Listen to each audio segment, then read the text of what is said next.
সুন্দর না? তুমি আমার ফোন কখন চেক করছো?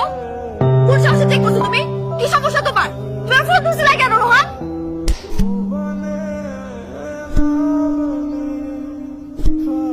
শরীরের মানে বড় গলা।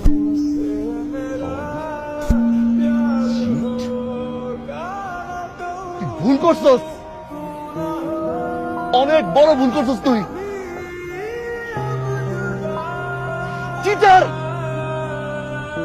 ঠকাইছস তুই আমারে। তার সাথে আই মিস ইউ চুম্মা দিচ্ছিস, ছবি পাঠাচ্ছিস, বের হচ্ছি, তাড়াতাড়ি আসো, পিক করো, আমাকে নিয়ে যাও, বের হবো, আমার সাথে থাকা অবস্থা দেখিস ভার্সিটিতে। আজকের পর থেকে তুই আর কোনোদিন আমার সামনে আসবি না। I hate you, I hate you.